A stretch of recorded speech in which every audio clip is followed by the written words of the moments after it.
That's T. Great. Yeah, this is week 4, day 3. I haven't run away screaming, nor did the state fire me when I met with them on Friday. So life's pretty good. Marty Kozabowski, if you know the Center for Enterprise Innovation, he and I have been getting together for about a year talking about such topics as, hey, how do you get more commercial stuff going in this area? A little bit of a backstory just to set stuff up. I have not worked in this area. There was about a 15-year period where I was mostly doing national and international stuff. I've lived here. I've lived in Norfolk since '82, but you know, I kind of went away for a little while. Prior to that, I had an environmental engineering company, late '80s, all through the '90s, about 9 years. It was when BRAC and all that stuff was happening, and they were shutting down the bases, and a bunch of us went, oh my God, we're heavily dependent upon military spending. There's no sources of capital. There's no ecosystem here. Hey, this environmental industry could be really good. So a bunch of us got together, formed a 501c3. ODU had the board seat for academia. Chesapeake was on board. I was the seat for industry at first. Got that up going with the idea of, hey, now's the impetus to kind of diversify the economy around here. Then 2 hot wars broke out, and everybody jumped right back there in the bathwater and didn't care, essentially.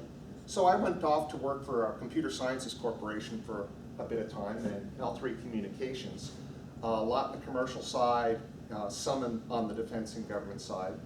And then last year I decided, after banging my head against the wall for 5 years with a defense company that was trying to do something commercial, but really didn't understand or could be, you know, led to learn that you can't charge your first customer the entire cost of development of a product.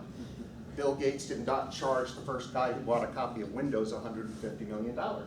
But that's kind of the mindset that works on the defense side. The Navy's going to pay for my development, then they're going to pay for my prototype, then they're going to be my customer, okay? Commercial's not like that. So 5 years later, I'm over it.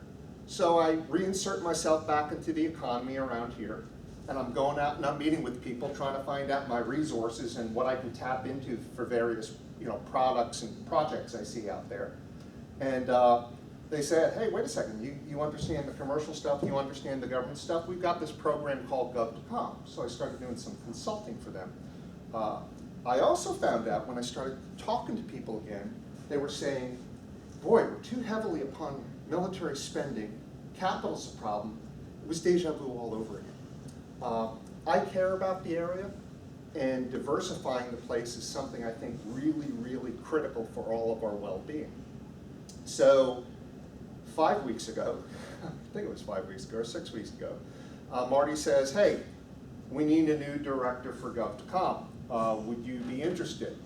And I said, okay, explain this to me. He said, well, we're halfway through the 2nd year grant funding. It could end on June 30th. There could be an extension out to December, or there could be 3rd year grant funding. Okay, ambiguity, that's fine.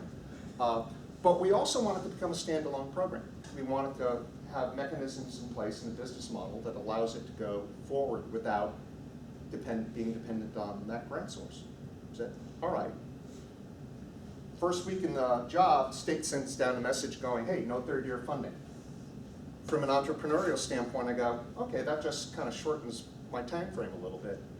Then we talked to the state and pushed out basically a year on the period of performance, and they're fine with it.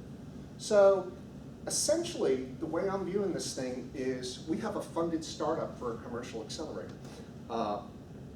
So our vision is to get really, really good under the brand of ODU and the ODU Center for Enterprise Innovation to work with people to take ideas, which are all well and good, you know, somebody has a really sharp thing, but build a solution out of those. And that's what I did a lot of when I was at CSC.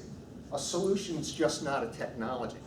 A solution has an entire environment built around it of processes, how you're going to deal with the people, what it looks like when you're putting it into place first, how you sustain it, how you do end-of-life stuff. That's a solution. And if a solution has a value proposition, i.e. there's some customer that goes, yeah, I want that solution, A, and B, I'm willing to pay for it, then I might even be able to make business out of that. So what Gov2Com will be doing is basically working people through that cycle, aiming at growth industries, because that's Marty's focus with the center in the region to help make that work. So 2 sets of things. One, we have this thing called Market Bridge Challenge, which we ran 3 of last year. We're going to tighten that up a little bit and get the problem sets focused on something that has near-term economic possibility, because the 3 that were done were sort of what happens 20 years in the future when we have persistent connection and high bandwidth. Okay, that's nice, but they got the Hugo and Nebula awards for that. You know, I'd like to focus on problems that somebody could potentially create a business out of right now if they figure out the solution. So that's that front end of the pipeline, the idea part. And then the latter end of the pipeline is putting in place the consultants, the processes, and all those other kind of stuff to help nurture people through to the final end, which is when they start making revenues and grow a business for the area. So a little bit longer than 6 minutes probably, but that's what we're doing. We're going to rebrand it because, quite frankly, there's nothing intrinsically government contractor about what we're doing. The only reason it's called Gov2Com is that's where Marty found the funding source. So there was a pot of money, they branded it Gov2Com, but scrape all that stuff away and what you got is it's a commercial accelerator. For the next, till December, it's Gov2Com because the funding starts. Oh, I want to change the name before that. You know, all Gov2Com is, you know, if I've got guys who are currently government contractors, I can use grant money for that. We also found out we can start generating revenue on programs. So we're going to be working through a business model, what the mix is going to be, probably work some investment stuff in there. You know, think classic incubator, accelerator type activities, but branded with, you know, ODU on it, which gives it a little bit more gravitas and maybe would help that whole set type of operations in the area, you know, come up a little bit. Because we've had, you know, those who've been around for a while here, we've had issues with trying to keep those things sustained.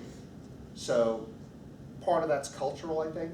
So if we can make one work with kind of the gravitas of ODU behind it, what I would fully expect to see is in like 3 years, other ones will start popping up and being more successful. And that doesn't bother me because what it means is the entire economy around here is coming up. So that's me. I recognize some of you from hanging out at events. So, and my other life is I've been playing music for 30-something years with a bunch of guys, and I, you know, enjoy doing that. You know, going to restaurants, writing food reviews, all sorts of things. So you gotta have hobbies.